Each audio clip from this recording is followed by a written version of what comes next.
Hello, good afternoon. Thanks to everyone viewing this today. I want to introduce myself. My name is Annalise Stenekes, and I'm the Executive Director at Family Mediation Canada. And today I'm joined by Dr. Larry Fong. Dr. Fong, thank you so much for joining us today. My pleasure.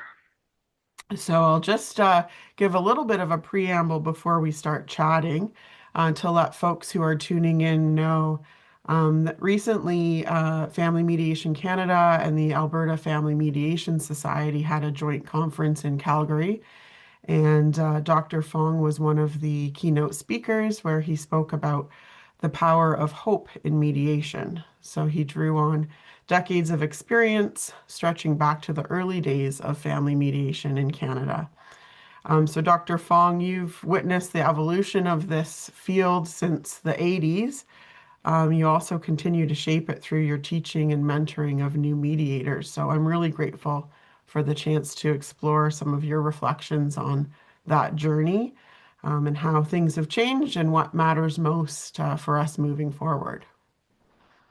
Uh, Excited to so be here. Thanks. yeah, it's very exciting to spend some time with you. So my first question is, so you, as I mentioned, you've been involved for a little while now. Is the 1980s correct? As a general, It is correct. I mean, when everybody asks me that, you start to date yourself. So, I know. Sorry about but that. I'll go with it. It is what it Okay. is. Yeah. So when you think back to the early days, what stands out most to you about how this field of family mediation first emerged in Canada? Yeah. So what I'm going to do is I took some notes just to make sure I could recollect things because as the years go by, it goes by quickly. But I want to talk about the 1980s when mediation was just at its cusp, but it wasn't just in Canada, it was across the world.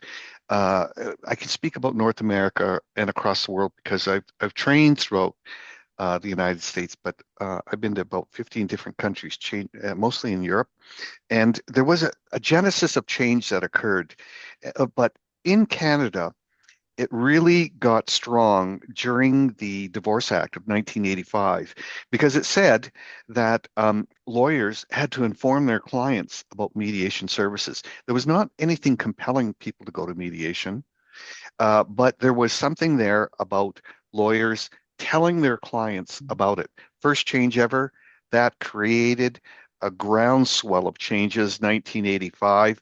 Of course, now 2021, the new Divorce Act is much more explicit in terms of a lawyer's duty and the process of uh, mediation or reconciliation. Um, when that happened, there was a groundswell of change. FMC, of course, I think was incorporated in 1984, 1985, or something Yeah. like that. That was in contemplation of the Divorce Act. And I remember, I think the first conference was in Toronto. It was a small one. People like luminaries like Howard Irving, Judy Ryan, of course, her husband, Judge Ted Andrews, pushing for mediation in the court arena, and uh, we get a phone call from Toronto saying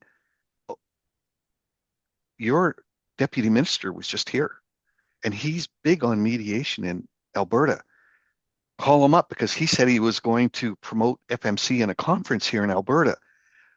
All of a sudden, we start hearing from Canadians who we never heard of before.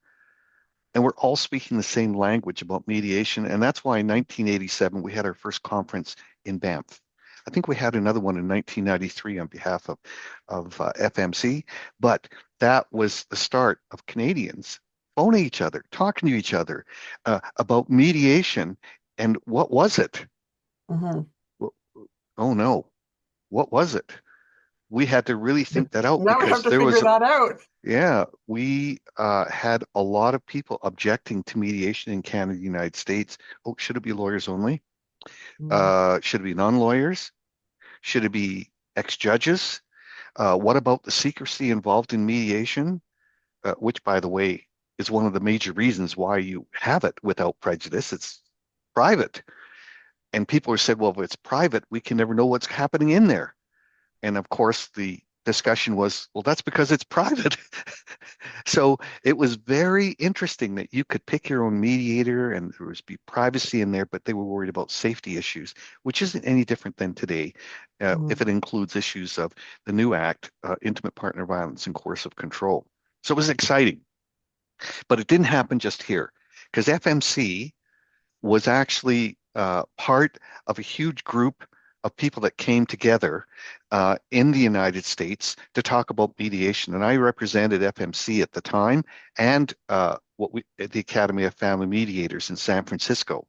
The reason for that was that FMC at the time and throughout time, excuse me, had received funding from the Bill and Flora Hewlett Foundation.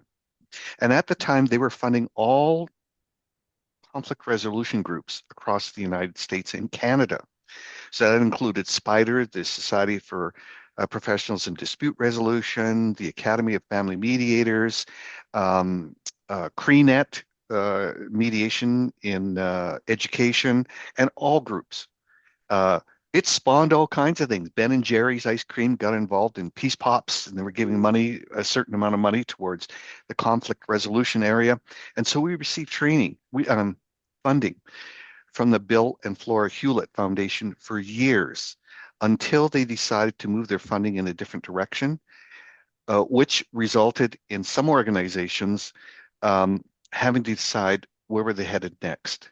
And that's how the funding went towards the merger of three major groups to become the Association for Conflict Resolution. A lot of other groups sought their funding from somewhere else or decided we like the way we are, nice and small, and we're going to go with that. But they have a different philosophy. So FMC was always part of the international scene. FMC, you'll see a huge article in Mediation Quarterly. And in Mediation Quarterly, I can tell you that 1986, volume 11, there was a huge article written by Audrey Devlin. I think she was a past executive director of FMC, and of course, Judy Ryan. And in that article, it talked about family mediation in Canada, past, present, and future developments. Really nice history of how things started back there in 1986. And it talks about mediation in Europe, for example. So you can see that mediation was at its genesis during this time when people started to think similarly. Uh, People talked about different approaches at the time. I remember being in Copenhagen or Denmark, I don't know where I was at the time, teaching with Brooke Bush. His focus was transformative.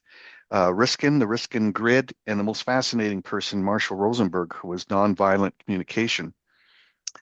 But we were all heading the same direction. We had different approaches, but we all had the Mhm. same idea that we were headed there, and that was exciting because FMC in itself had a little different approach at the time because they also included indigenous cultural aspects part of their training, and so there was this explosion of mediation across Canada, inside the court and outside the court system. And as the years went by, the tensions decreased between those two groups. There was a Mhm. lot of tension at first, and the professional groups now all speak about mediation in the same way, including the courts. And the courts got involved in it, of course, because now you'll see all these articles across North America on judicial mediation, whether judges can mediate or not. But it certainly has resulted in Alberta, for example. And I see Ontario. I saw an article the other day about the focus on judges uh, using mediation skills as judges, and it might be Mhm. called something like judicial dispute resolution or whatever. But everybody has the same idea, and no longer is there that tension. The Right. tension, where is the tension today? Arbitration.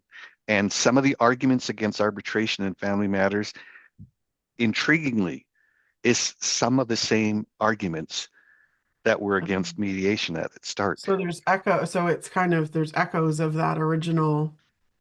Humorous listen as to it what might you're be, saying. it's still the same. And many Mm. organizations have attempted to resolve the tension. I was on the Uniform Law Commission of the United States on the new Arbitration Act in divorce matters.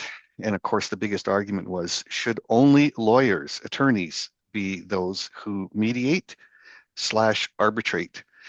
And I was there on behalf of the AFCC, and I argued with them on that. And there is a clause in there that permits non-lawyers, upon choice, to be mediators slash arbitrators. So you can see that Canada has a strong history of being involved in in mediation, and we have some just so many interesting people that have done so much for FMC. Howard Irving, uh, right there at the very start, he was a leader in the field. And as well, if you take a look at Peggy English and Linda Nielsen, who says, let's get in a car, drive coast to coast. When they told me this, I thought, I don't know who would ever do that. And let's find out the behavior correlates of mediators across Canada and make it into a chart so that we know what we think mediation is. Mhm. And most recently, there was an article by John Landay, Lande, who even spoke about that, the use of artificial intelligence in finding out what we actually do as mediators and get away from these words from evaluative and facilitative. So here we are, Peggy English and the group, uh, um, Linda Nielsen, ahead of their time. So that was fascinating. Lastly, um, FMC has always been a part of the international scene. I was lucky to be at the start of the World Mediation Forum.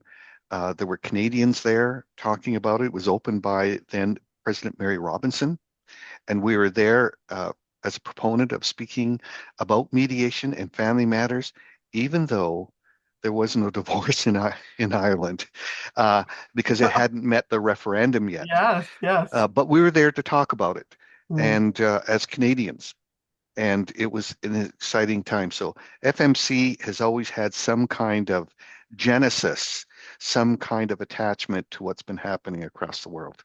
Yeah, and that So, continues yeah, today. We have a partnership with the International Mediation Institute, IMI, and so FMC is one of the assessing we can assess and then put candidates forward to IMI for the international certification. So that, perfect. yeah, that international connection is still very strong. So in terms of one of the things I've been hearing is so those early days, part of the focus was even defining what it is and what makes, what is good mediation and how do we train people and, how do you establishing that standard of what good mediation is, right? That was a big focus on those early days and also overcoming some of the resistance and the tensions that you mentioned. So since then, it's become much more formalized. Um, so given that you're very involved in training and mentoring newer mediators, what is that kind of professionalization piece or that formalization? What are your thoughts around what that means for us as a field? So I was interviewed years ago by Mediate.com. What Mediate.com did was they went out to some of the mediators and asked them questions. What do you think about the field? Where do you think we're headed? Any kind of questions. And one of the questions put forth to me was mediation as a profession. Now, I was very careful to talk about it then as I am now. Really, is mediation a regulated profession? The answer is no. No. Yeah. The reason for that, across Canada, I think it requires lieutenant governor and councils to have a regulatory body to regulate um, mediation. In Canada, it's still the same. Are there professionals involved in mediation to which their regulatory bodies may uh, regulate them? The answer is yes. And there are very few jurisdictions in the US that actually regulate mediators. I think Florida is one, for example. So I think that the greatest strength of mediation training in Canada, as I think in the US, in family matters has been oriented towards having some kind of curriculum, some kind of training for those individuals who need to understand this outside their regulatory boundaries, especially in family, because family is a very different area than some others due Mhm. to the longitudinal conflict that may occur. I had a judge tell me, I'm coming from the criminal side. Once it's done, it's done. I was astounded to hear that once we enter the family arena, it goes on and on and on and on. And therefore, mediation is really required in an effort to increase cooperation between individuals. So, training in itself, uh, uh, contextually and culturally, I'm just talking Canada, could be different than in Europe, Mhm. substantially, due to a number of factors. Could be the court system's different, common law versus civil law. Culturally is a big thing, and language is huge. Uh, the concept of friends, the concept of family, the concept of relationships, very, very different. So, training in itself, uh, as I had mentioned when I was doing the training for FMC in Calgary, uh, we got into this 40-hour training program, and everybody laughed when I said it. But really, when AFM, Academy of Family Mediators, started their training programs, they thought that 40 hours was good. But really, the goal, it was very funny because it was actually longer than 40 hours and 5 days. It was actually 6 days and like 48 hours. But as I said, the story that I have heard is that they had it ready for 6 days, but there was a Mary Kay conference going on, which lopped off one day, and therefore it became 40 hours. So And the legend goes. so the legend goes. So there's no scientific reason for it, but it created a Mhm. life on its own. And that's where you'll see most programs about 40 days, I mean, 40 hours, about 5 days, um, for professionals who have to learn about something different in the way they Mhm. act professionally. Mhm. Okay? A therapist acting different professionally, an attorney or lawyer acting different professionally in terms of their skill base. And if you look at most of the programs across North America now, they're about the same. Yeah. They're about the same for different reasons.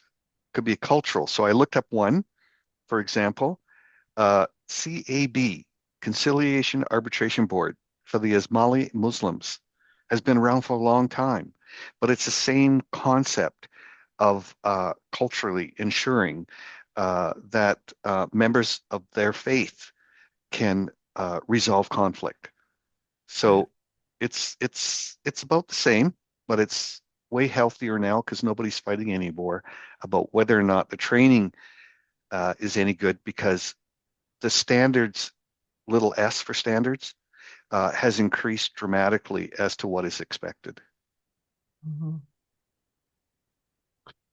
Yeah, and there are certainly a lot of training opportunities out there, and um, I think that's an important piece of the puzzle of the last 40 years, really, is we've come such a long way, and now there's no longer any, pardon the pun, there's no longer any dispute over whether mediation is valuable. Hmm. I think it's Hmm. very widely recognized as being valuable and a valid approach. And I think the question is, yeah, like trying to basically becoming part of a community of practice or kind of Hmm. joining with others to make sure that we're kind of all on the same page and that, Hmm. like you said before, we're all kind of heading in the same direction. Hmm. Hmm. So I was really interested in what you shared around about hope in November. Um, I mentioned when we were chatting earlier that I came to FMC from a different sector. I had spent about 20 years working in the hospice palliative care sector, and the concept of hope is really central in hospice palliative care, death and dying, grief and bereavement work. And one of the things I find fascinating about hope, there's material out there dating back many years about hope changes, that what you hope for today might not might no longer be realistic in the context of hospice palliative care, for example. So your what you hope for shifts and changes and over time. So that's one thing that I was thinking about a lot while you were sharing your observations and reflections about hope in Calgary. So in terms of mediation, are there any practices or habits that you think would help mediators cultivate hope in their practice? Yeah, so let me tell you how this whole thing came up with me because Mhm. when you're training mediators and when you're doing mediation, you start to realize the kind of clientele you're getting. They are hopeless, many of them. Mm. Uh, coupled with the notion that really mediators should be more hopeful than their clients if they're hopeless. Okay, so what I did was I was just reading about some research that was done by my previous professor, which it's funny, you don't pay much attention at the time, but later on it makes more sense. And that was Dr. Rana Jebny out of Edmonton, and she was running the Hope Foundation there. So I thought, well, that's Mm. kind of interesting. Why don't I just read about it? You know, I'm kind of busy, and I started reading about hope, and I started thinking about my clients, not therapeutically, but those that are involved in familial disputes, especially around parenting, best interests of children. So what I did was I thought, well, we'll see how it works, and I ended up at the NIP group in Holland teaching about hope. And in there was Eric de Mol and a few other people that were at the Air India crisis and about how hopeless the people felt inside the plane and what they had to do to create hope. Sometime later, I had a workshop with two other people. One was training for the RCMP. He was with the FBI, and he was at Quantico, and he was talking about use of hope, increasing hope, and predictability during hostage taking. So I thought, okay, this is all very interesting because I did a presentation on this and in Italy, and they kind of liked it, and I thought, well, there must be something to this. We have a merger that occurs and with ACR, and we're going to hold it in Toronto.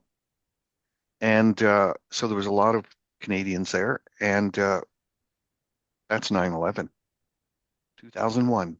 We're going to have a Mm. conference, and the conference is blown apart, and we're going to do a conference, and we have it. And I gave my presentation on hope, and it seemed to resonate with a lot of people, and it resonated, Especially in yeah. that moment, I would think, yeah. And I think it resonated with people individually as mediators as well as with their clients. And that is an unusual uh, topic discussion that I had never realized. Mm. So, and let's step forward to some of the questions you have. How do you increase hope? Um, well, I think for a lot of individuals, it's the concept of sharing hope. How do we share hope? Well, we share hope by saying, good for you. You did a good job. We create hope sometimes in a mediation because two people came together when they didn't think they could, and that's a creation of hope. You see, Mm. there's words for it, but the actions behaviorally may increase it. Um, are your children talking to you more than they ever did before? People are hopeful. I never thought that could change. The genesis of change within a mediation, just by behaviorally doing something, and people go like, I never thought we could ever talk to each other. Mm. uh, the use of reframing, the use of language, the use of encouragement for people in conflict, whatever the conflict is, creates hope. I was in Louisiana and they asked me a question.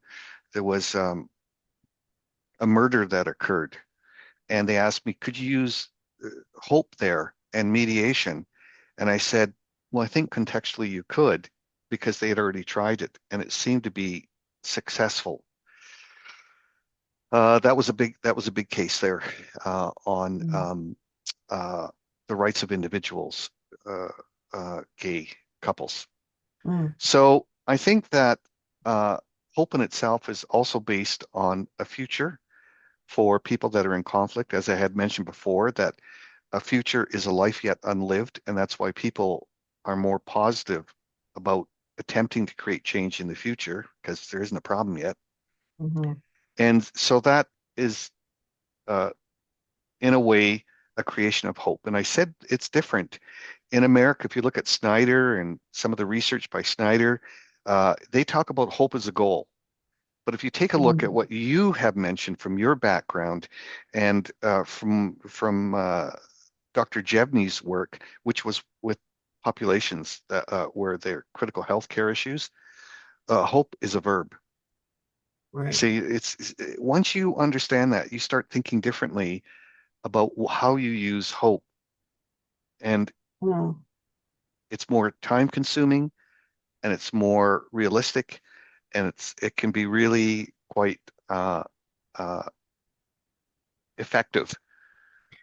I think as well that one of the things I think about, because my professional background is as a social worker, and I think about how when you're working in difficult types of roles like palliative care and or mediation, where you're putting yourself in the middle of people in conflict, you're joining or coming alongside people in conflict to help them move forward. And that can wear on you as a Hmm. person, right? As a human being. And so I think for you to remain in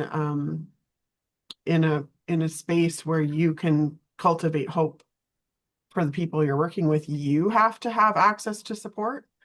Hmm. And so that's one of my hopes in working with FMC is that we can continue to create avenues for people to connect with each other, Yeah. because I think that that connection with others who do similar work and Hmm. that kind of co-mentorship, or I don't know what the word Yeah. is for it, but to me, I think that's an important ingredient in order to do what you're talking about. Yeah. And Annalise, that's how it started. That's how we all came together. Yeah. We needed the comfort of other people to tell us that we were kind of on the right track. We weren't off the wrong track. That, yeah, I've had those experiences too. Many conferences are about, man, I got to talk to somebody, but who am I going to talk to? It's mediation is a very lonely job. You Yeah, just, and you know, exactly. And so I think that's where I think there's such an opportunity, I think, for hmm. moving forward Hmm. is Hmm. it can be a lonely and isolating job, and yet we have ways of connecting with each other, Hmm. especially nowadays with the whole virtual piece. So Hmm. how can we kind of leverage what the tools we've got to better Hmm. support each other so that we Hmm. can, really be there with our clients and cultivate that hope. So I guess I'm conscious of the time. I've kept you for Hmm. quite a while, but my kind of looking forward end question would be, what gives you hope in this work and what keeps you engaged in this work of family mediation after a few years? Yeah. A few So I, years of being engaged, and also you mentioned you're starting to see that cyclical nature of it, and you're kind of hearing some of the same issues from that were circulating 40 years ago. So yeah. in the middle of all of that, what gives you hope? So, I work in an office I've always worked with other individuals here, and I work with a lot of young people. And when I train, it's the same thing. That really turns my crank. I never thought that that would be true. But I do remember my mentor. I don't mind saying that was Dr. John Haynes, who was I think he was a presidential advisor to two presidents of the United States of America. He was a speechwriter. And he told me that he liked being around younger mediators because it turned his crank. And I just didn't give it any thought, but I think it's right. It's Mhm. invigorating to be around younger people with some incredibly new ideas, thoughts, ideas, perspectives, and beliefs. Some of them, of course, you go like, okay, I've done that before. I don't think that's going to work, but they have an idea. So being around younger people and seeing the excitement they have, the goals that they want to do. They want to run their practice differently.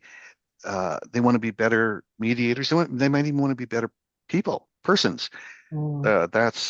That's so exciting. I can't tell you. That's why it's so much fun. I continue to work for another reason in this field. It's fun. I like it. I still Well, like it. And I talked to a lot of you mediators either who think you the same chose then way. you chose the right profession or you were led into the right profession then I if you're don't still know, but finding it it doesn't fun. matter because I like it. And I, I, I'm minded by, I've taught in Zurich. I taught for the university maybe 30 times in business. And I was stunned. And I was in Denmark, the same thing recently this August. They told me that class one and class one in Denmark, those guys still meet together to talk about things, not just about mediation, but they still talk about things. And I'm going like, what on earth are they talking about? But they do. And they came to me and they talked to me about it. They said it's fun. We still Wow. talk about those days. We still talk about mediation a bit. We talk about a lot of other things. That must mean that for a lot of individuals, there's a consensus of ownership of the field, and they want to talk about it and be together, collaborate. I think that's the big thing about mediation is being able to be with one another to just talk about different things when we have common goals. Mhm. Mhm.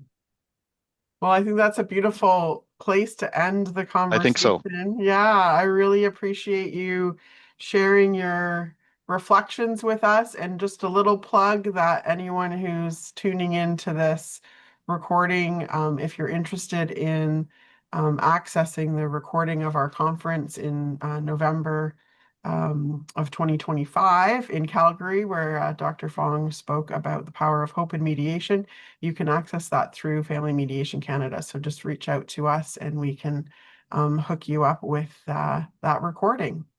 So really appreciate your time today and look forward to staying in touch. Thanks, Annalise. Look forward to Thank hearing you. more webinars from you. Okay, take care. Bye. Bye bye.